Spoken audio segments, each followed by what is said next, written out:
رسول الله وعلى آله وصحبه ومن والاه. أما بعد أحبتي في الله.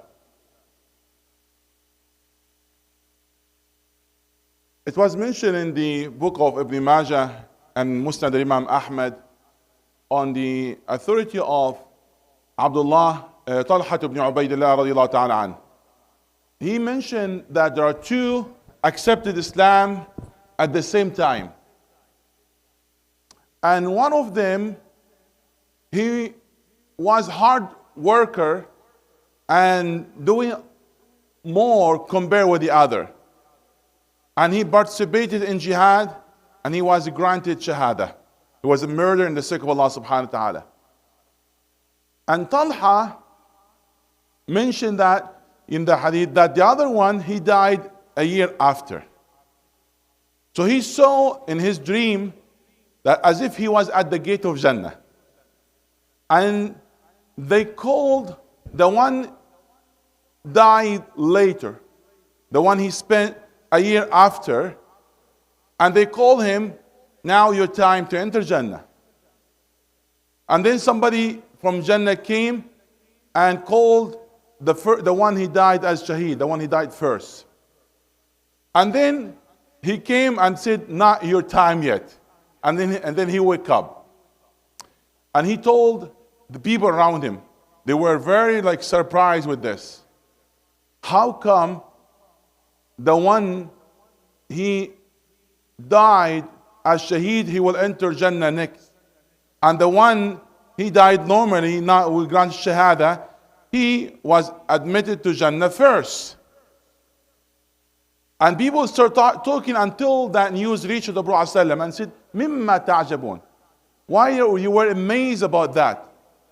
Why you wonder about this? Is that person spent a year after and he witnessed Ramadan and he had many sajdat in that year? And then the Prophet ﷺ made a comment. He said, Wallahi, ma baynahuma ab'adu ma bayna as-sama'i wal-ard. See, the distance between them is greater than the distance between heaven and earth. Between the sky and the earth. Can you imagine? So why is that? There is no doubt the second one, as mentioned in the hadith, he has the intention of shahada.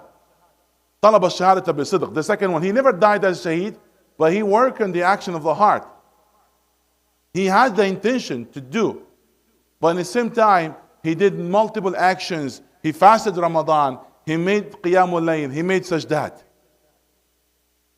So the Prophet ﷺ told him, the one has extra days and invested in those extra days and he did his best in extra days, he might reach or attain the reward even higher than the one dies as a shaheed. And that's why it's a great ni'mah if Allah subhanahu wa ta'ala bless you to witness Ramadan. Do not take it lightly. And that's why the Prophet ﷺ, he asked Allah subhanahu wa ta'ala to prolong his life until he reached Ramadan. And he said, وَبَلِّغْنَا Ramadan. So witnessing Ramadan and trying your best, that's a great thing. However, will be a great loss if Ramadan passed without having the great forgiveness. If Ramadan passed without investing every single second in Ramadan. So it'd be great loss if Ramadan passed and you are the same before Ramadan and after Ramadan. We're approaching Ramadan, and maybe that will be the last Ramadan. Nobody can guarantee his life. Today, we had a funeral. Yesterday, we had 2 funerals. In the last 10 days, we have over 10 funerals.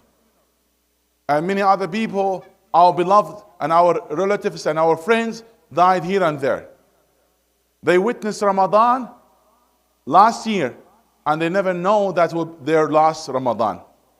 And you never know that me and you, that maybe that will be the last Ramadan if we were granted to witness Ramadan.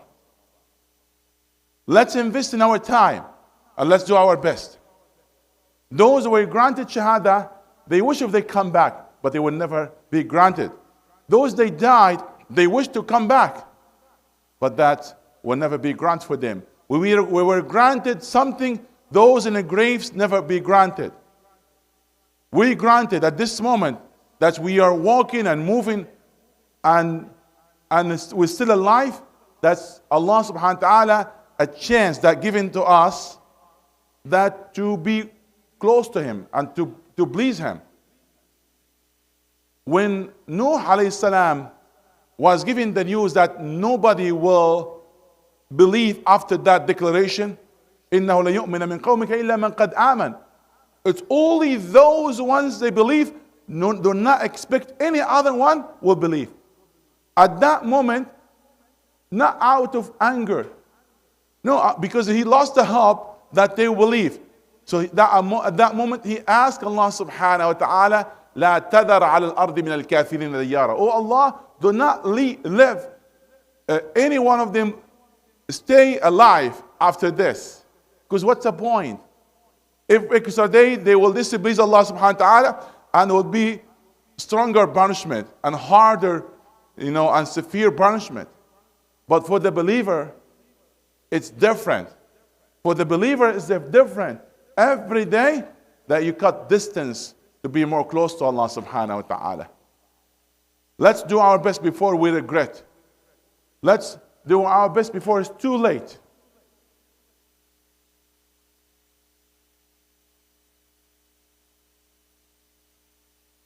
If somebody died from our family or not, we are the same.